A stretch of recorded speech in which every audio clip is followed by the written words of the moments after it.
Ah, Starmer, fuck off. I was everything you could never be. Over to you, AJ, my son.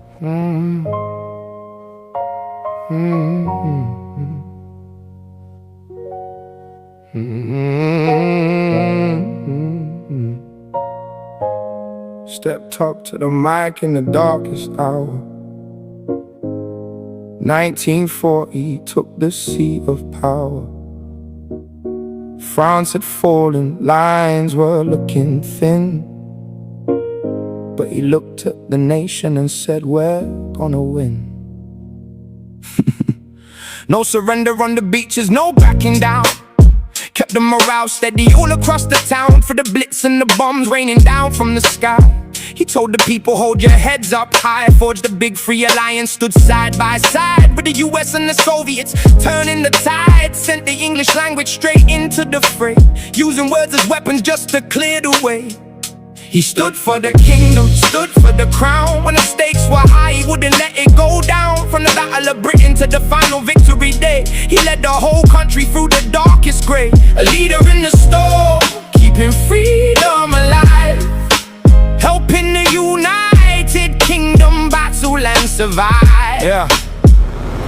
But check the history books, it's more than a war.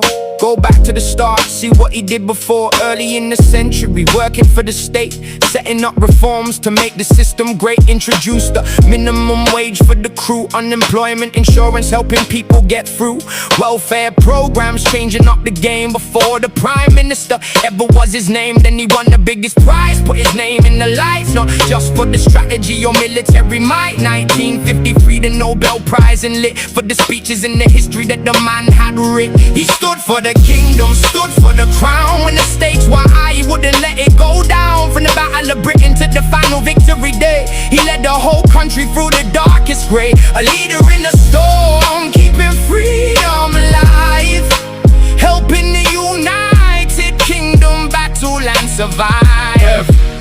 A step away from the noise and look at the facts. Go look at the timeline and trace back his acts. They talk about changing the face on the fiver, replacing the leader who made us a survivor. But you can't erase the foundation he laid, or the price that he paid when the empire decayed. Long before 40 he was changing the state, working with the liberals to make the system great. President of the board of trade, making his mark, bringing in reforms to pull the poor from the dark. He fought for the workers, introduced the minimum wage, unemployment insurance on the national stage, labor exchanges so the jobless could strive.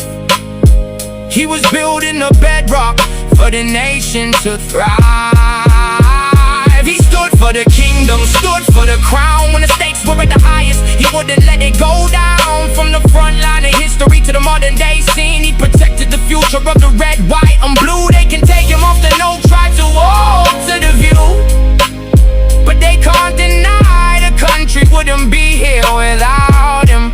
Yeah, when the 1940 crisis put the world in the grip, and the shadow of tyranny was sinking the ship. The appeasers wanted deals, wanted bowing the knee, but Winston said never to protect what is free. If the island had fallen, if the line didn't hold, the story of Britain would be drastically told. No freedom of speech, no progressive advance, no multi-tone culture given a chance. The vibrant diversity we see on the street would have been crushed into dust by a totalitarian beat. He rallied the skies in the Battle of Britain, ensuring the chapters of our freedom were written. 1953, Nobel Prize for the pen, for the speeches that mobilized the spirit. So man, he stood for the kingdom, stood for the crown. When the stakes were at the highest, he wouldn't let it go down. From the front line of history to the modern day scene, he protected the future of the red, white and blue. They can take him off the no, try to alter the view, but they can't deny the country wouldn't be here without him. Yeah, the critics love to talk with a hindsight view, forgetting the pressure that the leader went through. But look at the reality, the ground where you stand, a free, diverse nation. Because he defended the land, hold the legacy high, let the narrative clear. The greatness of Britain started right here. They wanna take his face right off the currency, but let's rewind the clock and look at history. He gets the criticism, people judge the past, but forgot who built the shield to make the freedom last. If the other side had won, if the line had broke, we'd be living in the shadow of a different yoke. No freedom of expression International, choosing our own way. The vibrant modern culture that we see today would be wiped right off the map, replaced by something grim. The mosaic of the nation will be broken and slim. He saved the country when the sky turned black. Stood on the front line and he pushed them back. Oh, without the victory, the culture wouldn't thrive. He kept the very soul of the UK alive. Say what you want, but the fact stays clear. We wouldn't have the world we love if he wasn't there. The streets were a lot safer when he was in the chair.